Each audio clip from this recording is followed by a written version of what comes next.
imagined herself a decade later isolated and neglected by her husband, Prince Charles. She only ever had eyes for him, really. She knew exactly every day in that courtship how she was going to get him to marry her. And I think she had set out to do this from the age of about 12 or 14. I believe very strongly that she was always determined to become the Princess of Wales. At just 19, the aristocratic kindergarten teacher became known by the whole world as Shy Di. Outside the modest apartment she shared in central London, Lady Diana Spencer had to fight off the press who were camped at her door. We'd spent a lot of time peeping out of the window. She was having to cater with the everyday practicalities of dodging the press. A few months later, Diana had won the heart of the handsome Prince Charles.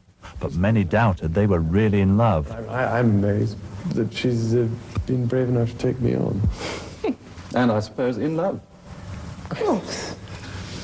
Whatever in love means. She was put into a situation of sort of isolation, really. She was whisked away and put into her ivory tower in Buckingham Palace.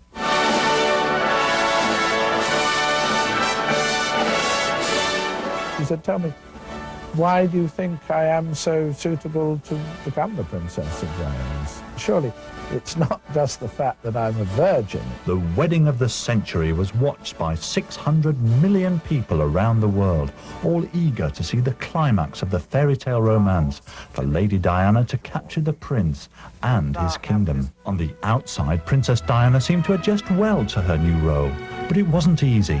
She'd lost her privacy and her carefree youth. The boredom of official visits took its toll, but combining her role with motherhood, giving birth to an heir and a spare, Princes William and Harry, brought great fulfillment to her life. She's instinctively a good mother. She goes out and about with them. She thinks of things, treats for them, and, you know, I mean, she does the most ordinary and marvellous things with them, and they love it. They love her.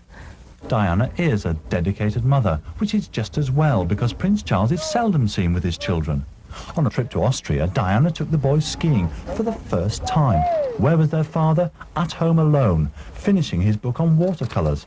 I think he's a selfish man.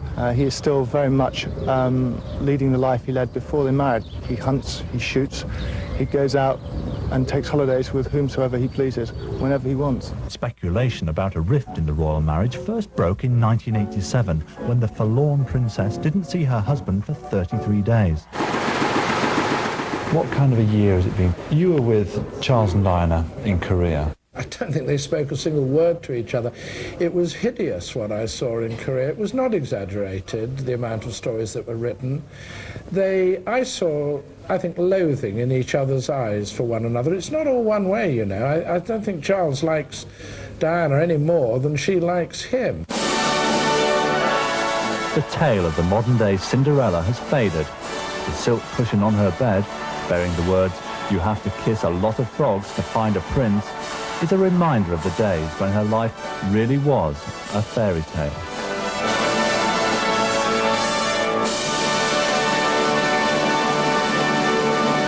Really is a shame. And there's nothing like a royal wedding to cheer up a British crowd, but even this weekend's marriage for Princess Anne, her second, is likely to be a low-key affair. And when Inside Edition comes back, why kids love Home Alone 2.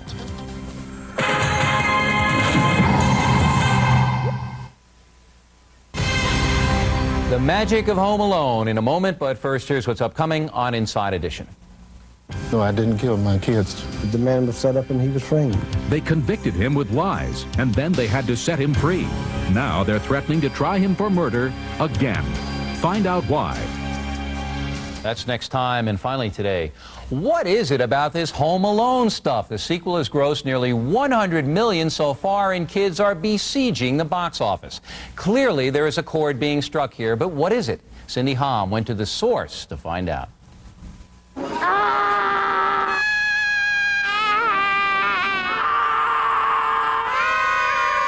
Kids are screaming about Home Alone. 2. And Macaulay Culkin, who plays the precocious Kevin McAllister. And if kids continue to pack theaters as they have been, the sequel may just be more successful than the original movie, the third highest grossing film of all time. I wish I was Kevin. Yeah. It was or is every boy or girl's fantasy, to be left home alone, to do whatever you want, having, all your parents' money. As a matter of fact, this has happened before.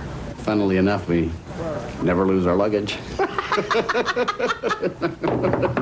Home Alone 2 is essentially the same story as the first movie, except this time, Kevin is lost in the Big Apple. Despite the similarities, movie critic Jeffrey Lyons wasn't at all surprised that the sequel is cleaning up at the box office and with kids. They love to see him doing some of the grown-up things that they know they shouldn't be doing, and they wouldn't probably do ever. He's doing grown-up things, and kids love to think that they can do it too. Can I help you? Reservation for McAllister?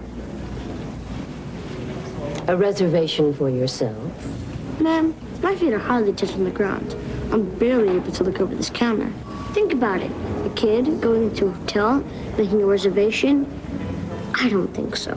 Child psychiatrist Barry Saul speculates on another reason the film is a big hit among kids. I think children can relate to the Kevin character where he is ignored adequately by the parents. Kids also like the fact that Kevin is a real hero, in control and afraid of no one, not even the bad guys. There's a metal bar, and then it knocked him all the way down to the basement. You guys give up?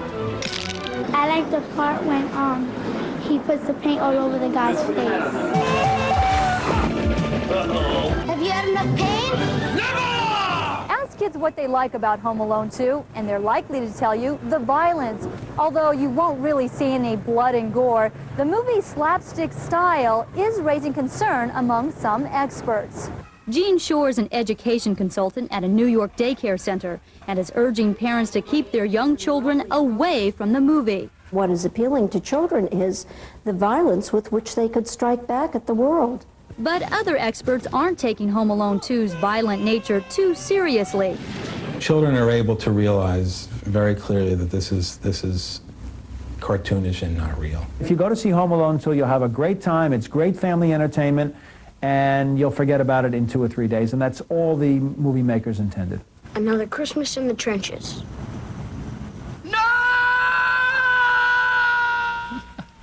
Our theory is this. All kids fantasize about beating up adults. Hello, millions of dollars.